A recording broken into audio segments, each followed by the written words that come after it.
क्या दिया हुआ है कि ABC एक आइसोसेलेस ट्रायंगल है। आइसोसेलेस ट्रायंगल यानी कि वो ट्रायंगल जिसमें दो साइड्स इक्वल होती है। इसमें दिया हुआ है कि AB और AC आपस में इक्वल है और इसके बाद क्या दिया हुआ है कि BD एंड CE उसके दो मीडियंस हैं। मीडियंस यानी कि वो लाइन जो अपोजिट साइड को दो बराबर हिस्सों में काटती है। इसका क्या मतलब है? अगर मैं इसके गिवन पे आता हूं, अब BD मीडियन है, इसका मतलब होगा कि AD और DC ये दोनों की दोनों साइड हमारी क्या होगी? इक्वल। इसी तरह से अगर मैं CE की बात करता हूं, CE भी मीडियन दिया हुआ है, इसका मतलब AE और BE भी मेरा कैसा है? इक्वल है। और साथ में एक और चीज गिवन है कि आइसोसेलेस ट्रायंगल है यानी कि AB और AC भी हमें क्या दिया हुआ है? इक्वल। अब हमें इसमें प्रूव क्या करना है?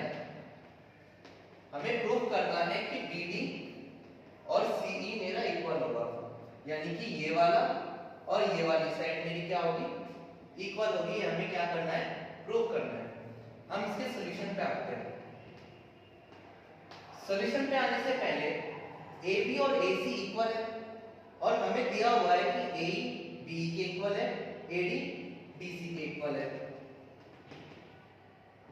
क्या मैं AB को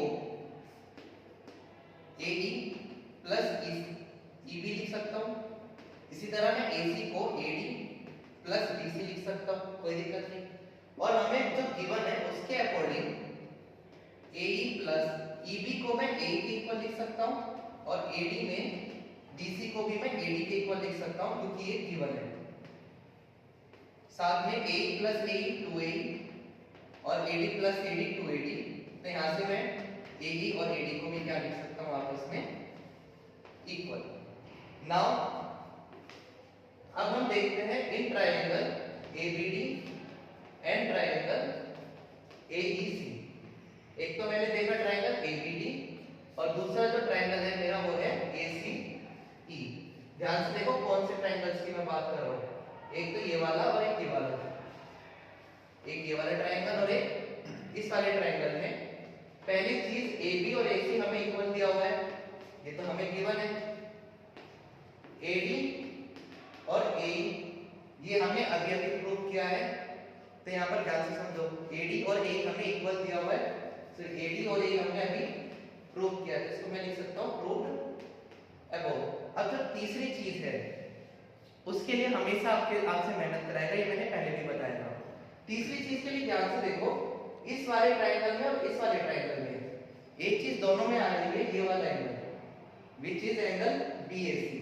तो क्या मैं लिख सकता हूं कि BAC is equal to angle BAC common. तो बाय अब देखना है कौन सा क्राइटेरिया होगा, ध्यान से देखना। मैंने क्या तरीका बताया था आपको? एक ट्रायंगल देखो उसमें कौन कौन सी साइड और कौन कौन से एंगल्स यूज हो रहे हैं। इस वाले ट्रायंगल में तो AB यूज हो रहा है, AD यूज हो रहा है और उनके बीच वाला एंगल यूज हो रहा है। तो बाय कौन सा क्राइटेरिया?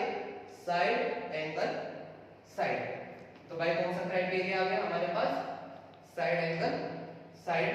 दोनों के दोनों ट्रायंगल्स ABD कॉन्ग्रुएंट हो जाएगा हमारा ACE के। यहां तक बात समझ आई? अब आगे क्या बचा? कुछ नहीं बचा। अब आगे इजी है क्वेश्चन। हमें क्या प्रूव करना था? BD और CE आपस में इक्वल प्रूव करना है, तो डायरेक्ट लिख दो by CPCT BD is equal to CE। और एक बार सभी बोलेंगे CPCT की फुल फॉर्म क्या है? Corresponding part of congruent triangle. बिल्कुल सही। तो यहां पर लिख दो हेंस प्रूव्ड। Thank you.